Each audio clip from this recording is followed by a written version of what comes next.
नमस्कार साथियों, फोगाट गुरु जी के चैनल पर आपका हार्दिक स्वागत है। मैं अमरालाल कौशिक आपका हार्दिक अभिनंदन करता हूं। ये जो सीरीज़ है हम रीट को टारगेट करके स्पेशली बना रहे हैं, क्योंकि जो रीट का एग्ज़ाम है जो नियर बाय है, क्योंकि उसके भी जो फार्म है प्रोसेस पे चल रहे हैं, तो सभी जो साथी रीट की तैयारी कर रहे हैं इन वीडियोज़ को पूरा देखें। ये एक मॉक टेस्ट सीरीज़ की तरह हम इसको कर रहे हैं। ये हमारे जो 2011 का पेपर है, लेवल 1 भाषा 2 है। इससे पहले हम लेवल 2 भाषा 1 और 2 संस्कृत दोनों कर चुके हैं, और लेवल 1 की भाषा 1 संस्कृत हम कंप्लीट कर चुके हैं। तो ये हम लेवल 2 को कंप्लीट करेंगे आज।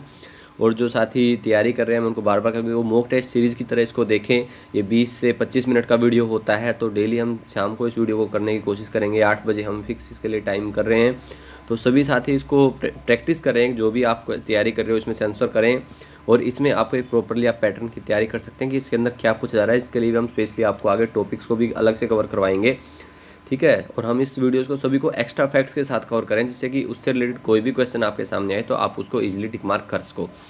तो हम प्रश्न शुरू करते हैं। सबसे पहला प्रश्न है हमारा, यह वर्णस्य उच्चारण स्थानम विद्यते। यह वर्ण का उच्चारण स्थान है कंठ, मूर्धा, तालु या दंता। देखो हम पहली तीनों वीडियोज़ में उच्चारण स्थान के बारे में आपको कंप्लीट बता चुके हैं कि आपको एकदम से आपको पूरा का पूरा याद आना चाहिए पंक्ति कि किस किस का उच्चारण स्थान क्या है। तो यहाँ पर हम सीधा इसको बताएंगे, यह का उच्चारण स्थान क्या है, ईचु ऐसा नाम तालु। तो यहाँ पर हमारा कौन सा ऑप्शन सही है, सी सही है। यहाँ पर ईचु ऐसा नाम तालु। अगला प्रश्न है, लृ वर्णस्य उच्चारण स्थानम भवति। लृ वर्ण का उच्चारण स्थान होता है नासिका, दंतः, ओष्ठव या कंठः। तो यहाँ पर लृ का उच्चारण स्थान क्या होगा, लृतुलसानाम दंतः। तो यहाँ पर बी ऑप्शन जो है वो हमारा सही हो जाएगा, लृतुलसानाम दंतः। ओ स्वर वर्ण से उच्चारण स्थानम विद्यते। ओ स्वर वर्ण का उच्चारण स्थान क्या है, कंठोष्ठम, दंतोष्ठम, कंठतालु या जिह्वामूलम।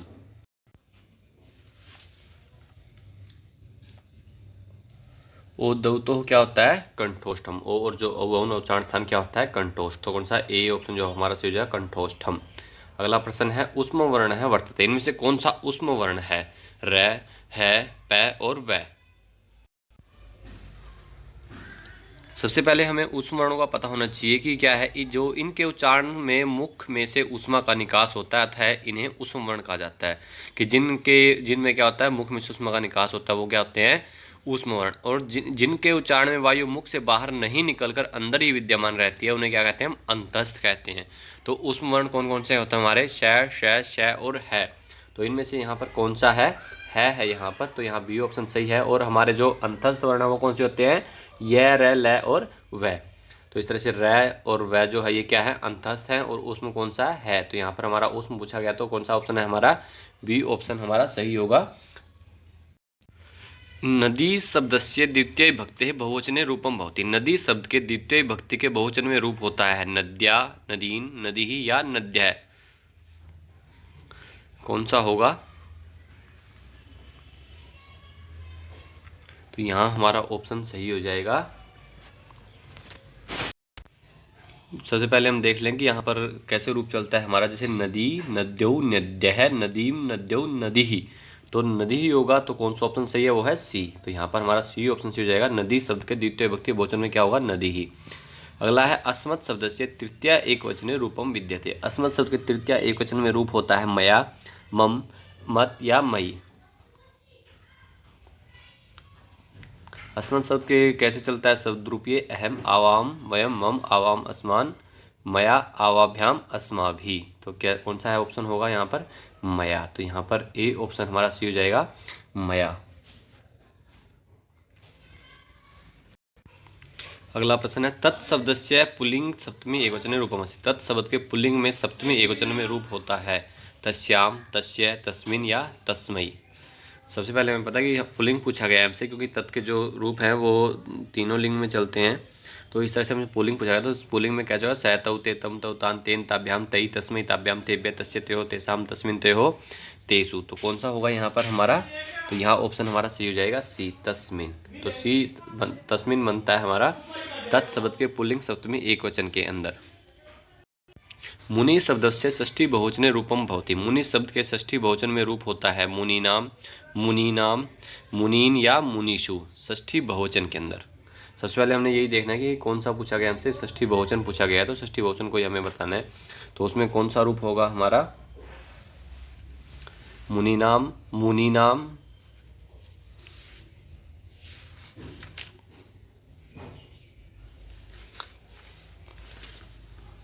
तो यहाँ हमारा ऑप्शन सी हो जाएगा बी, मुनि नाम। जो ईकार है, देखो ये अंतर है दोनों में कि इसमें ईकार दीर्घ होगा, तो यहाँ पर बी सही हो जाएगा, मुनि नाम।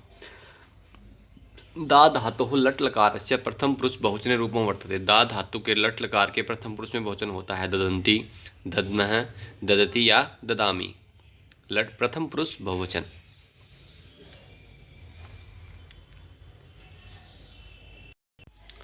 धा धातु के लट लकार में रूप कैसे चलते हैं? ददाति, दत्तः, ददति, ददासी, दत्तः, दत्त, ददामी, दद्वः, दद्मः। तो इस तरह से रूप चलता है। लेकिन यहाँ हमारे हमसे क्या पूछा गया है? प्रथम पुरुष बहुवचन। तो प्रथम पुरुष बहुवचन में क्या बना है? ददति। बहुत कन्फ्यूजिंग है ये थोड़ा सा। ये धातु, दा धातु हमें याद होनी चाहिए, क्योंकि हम कई बार सीधा टिक मारे, हम यहाँ पर ददंती पर कई बच्चे बता रहे हैं, लेकिन ये नहीं है। यहाँ पर ददती होगा, कि मैंने आपको बताया है धातु रूप कैसे चला। ददाती, दत्तः, ददति, ददासी, दत्तः, दत्त, ददामी, दद्वः, दद्मः। इस तरह से रूप चलता है। तो यहाँ हमारा कौन सा ऑप्शन सही है? सी सही है यहाँ पर, ददति। अगला प्रश्न है, क्री धातु लट लकार से मध्यम पुरुष एक वचने रूपम विद्यते। क्री धातु के लट लकार के मध्यम पुरुष एक वचन में रूप होता है क्रोति, क्रोमी, क्रोसी या क्रोशी। मध्यम पुरुष एक वचन।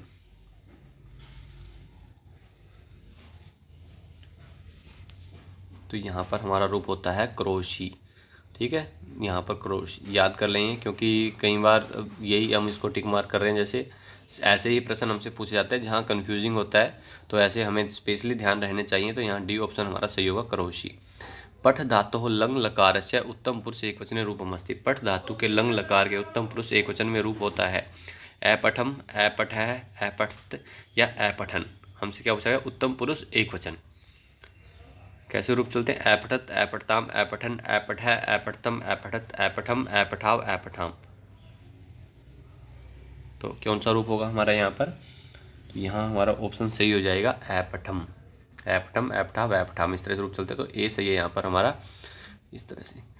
सेव धातु लृट लकार से उत्तम पुरुष बहुवचन रूपम विद्यते। सेव धातु के लृट लकार के उत्तम पुरुष बहुवचन में रूप होता है सेविष्ये, सेविष्यन्ते, सेविष्यामहे, सेविष्यध्वे। कौन सा रूप होगा यहाँ पर? सेव धातु का जो लृट लकार है उसमें रूप कैसे चलते हैं? सेविष्यते, सेविष्येते, सेविष्यन्ते, सेविष्यसे, सेविष्येथे, सेविष्यध्वे, सेविष्ये, सेविष्यावहे, सेविष्यामहे। तो इस तरह चलते हैं। तो यहाँ पर हमारा उत्तम पुरुष बहुवचन पूछा गया है, तो उत्तम पुरुष बहुवचन में कौन सा होगा हमारा? यहाँ पर कौन सा ऑप्शन सही हो जाएगा? तो उत्तम पुरुष बहुवचन में हमारा ऑप्शन सही होगा, ये है सेविष्यामहे। तो यहाँ पर हमारा जो सी ऑप्शन है वो सही है, सेविष्यामहे। सी सही होगा हमारा। गृहम वृक्षाः सन्ति, रिक्त स्थान प्रति। हमें रिक्त स्थान भरना है यहाँ पर, प्रति, परितः, सह या बिना। यहाँ पर हमें रिक्त स्थान भरना है।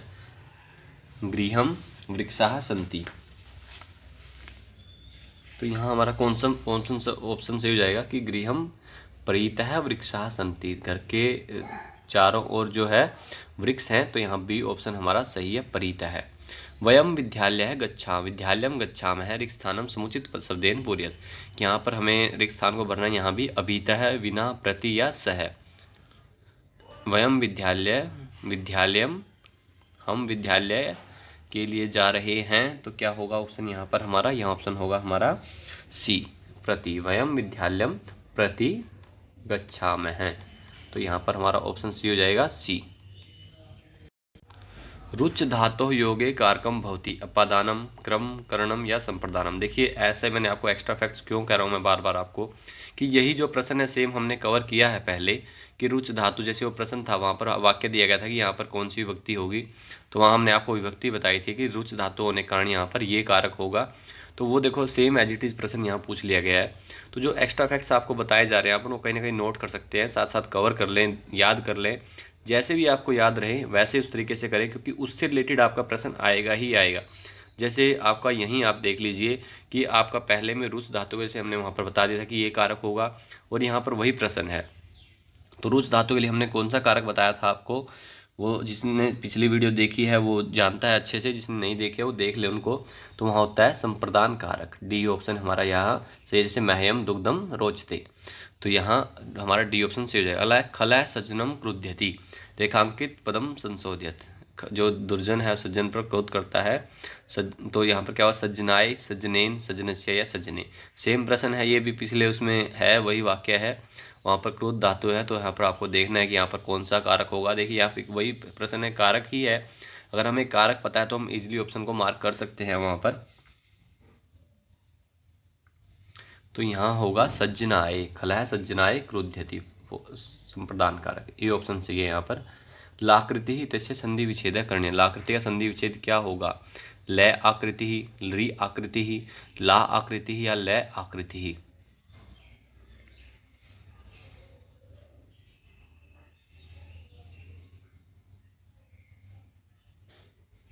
तो यहाँ कौन सा ऑप्शन सही होगा? लरी जमा आकृति ही। तो यहाँ बी ऑप्शन हमारा सही है, लरी आकृति ही।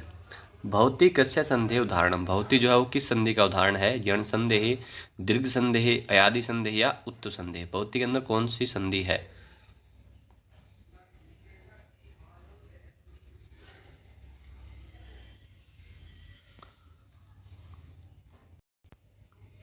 यहाँ पर क्या है? भू धातु है और तिप प्रत्यय होता है यहाँ पर। तो यहाँ पर हमारा जो है कौन सी संधि होती है? भू में यहाँ पर क्या होगा? ऊ को वह होगा, तो वो कौन सा होगा? अयादि संधि है यहाँ पर। सी ऑप्शन सही है। कौन सी संधि है यहाँ पर? अयादि संधि। तो सी ऑप्शन हमारा सही हो जाएगा। अगला प्रश्न है, वधुत्सव है अस्य संधि विच्छेद विद्यते।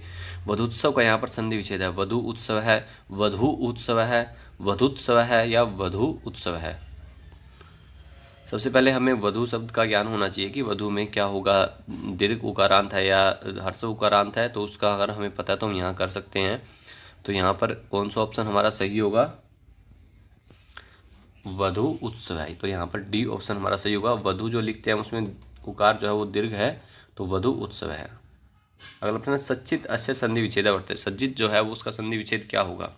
सत जमा चित, सद जमा चित, सस जमा चित और सस जमा चित।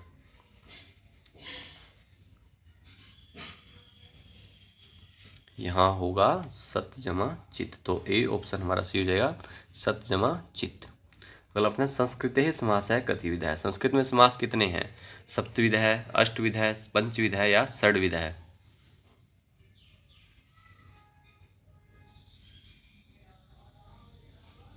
संस्कृत में 5 समास बताए गए हैं, तो पंचविध है। तो यहाँ पर हमारा सी ऑप्शन सही है, पंचविध है।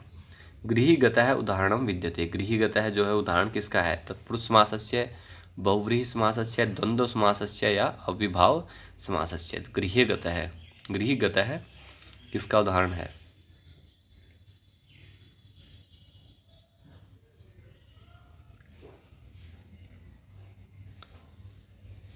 तो ये है गृहीगतः। तो इस तरह से यहाँ पर हमारा ए ऑप्शन सही हो जाएगा, गृहीगतः। ठीक है, तो तत्पुरुष समास। हरीश्च हरश्च इत्यत्र समस्त पदम वर्तते। हर हरि, हरिहरः, हरिहरौ न कोपि। इनमें से यहाँ पर इसका समस्त पद क्या होगा? हरीश्च हरश्च।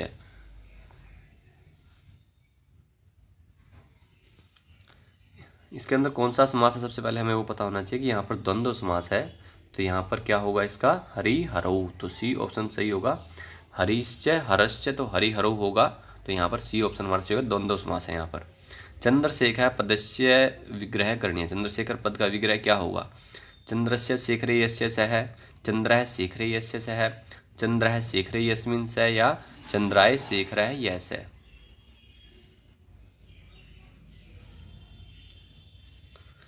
चंद्रशेखर में सबसे पहले हम चंद्रशेखर किसके लिए प्रयोग हुआ यहाँ पर? कि चंद्रमा है शिखर पर, जिसके सिर पर जिसके कौन है? भगवान शिव।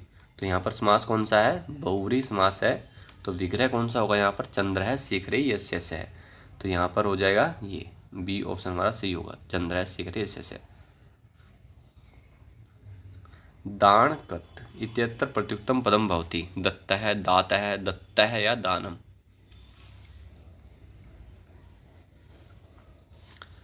दान में धातु में कत प्रत्यय तो क्या बनेगा हमारा? दत्तः बनेगा। तो सी ऑप्शन हमारा सही होगा, दत्तः। पच नियम इत्यत्र प्रकृति प्रत्यय को, यहाँ पर कौन से प्रकृति प्रत्यय है? पच अनियर, पा अनियर, पच कत्वतु या पच तुमुन? पच नियम में बताने हैं हमने कौन से प्रकृति प्रत्यय, कौन सी धातु और कौन सा प्रत्यय है। तो हमें धातु तो पता है कि यहाँ पर कौन सी धातु है? पच धातु है। और प्रत्यय कौन सा है? अनियर प्रत्यय है। तो यहाँ पर कौन सा ऑप्शन हो जाएगा? ए ऑप्शन से होगा यहाँ पर, पच धातु और अनियर प्रत्यय। नम तुमुन प्रत्यय युक्तम पदम किम, नम तुमुन से कौन सा यहाँ पर प्रत्यय पद होगा? नमितुम, नमित्वा, नंतुम या नमनीय है?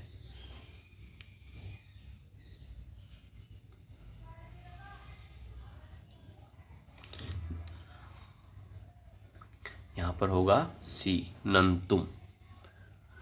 सी ऑप्शन सी होगा हमारा। नम धातु में तुमुन प्रत्यय का प्रयोग करें तो क्या होगा? नंतुम बनेगा। दरिद्र को दान देता है इत्यस्य संस्कृत अनुवाद है करणीय है। दरिद्रम दानम ददाति, दरिद्रः दानम ददाति, दरिद्राय दानम ददाति या दरिद्राय दानम ददामि। तो यहाँ पर भी वही सेम प्रश्न है। मैं वही कह रहा हूँ कि देखो जो रीट है एक ही पैटर्न को फॉलो करता है ज़्यादातर। तो जो अगर हम एक बार उसी मॉडल टेस्ट पेपर को डेली अगर हम करें तो संस्कृत में हम आसानी से 30 में से 30 मार्क्स ला सकते हैं, क्योंकि वहाँ पर मेरिट ही मुख्य रहती है। इसलिए हमें जितना अच्छा स्कोर करेंगे उतना ही हम उसमें फाइट कर पाएंगे। तो यहाँ पर अगर हम कंटिन्यू, जैसे हमने पिछले उसमें मैंने बताया था कि कर्मणा यम अभिप्रेति से संप्रदानम, कि वहाँ पर कौन सी होती है? चतुर्थी होती है, कि विप्राय धनम ददाति, ये वाक्य था हमारा उसमें। तो वहाँ पर हमने उसको एक्सप्लेन कर दिया था आपको। तो अगर वहाँ आपने उसको पूरा देखा है तो यहाँ ईजिली आप मार्क कर सकते हो। तो यहाँ उसके अनुसार कौन सा ऑप्शन सही हो जाएगा हमारा? यहाँ होगा दरिद्राय दानम ददाति, क्योंकि वहाँ पर संप्रदान होता है। तो संप्रदान में क्या होगा? दरिद्राय दानम ददाति, गरीब के लिए दान देता है। पिता पुत्र के साथ गया, अस्य संस्कृत अनुवाद है कर्तव्य है। पिता पुत्रेण सह अगच्छत्, पिता पुत्रेण सह अगच्छत्, पिता पुत्रस्य सह अगच्छत् और पिता पुत्रेण सह अगच्छताम्। पिता पुत्र के साथ गया, साथ सहयोगे कौन सी होती है? तृतीया सबसे पहले। तो यहाँ हमें देखना है कि कौन सा होगा हमारा। अब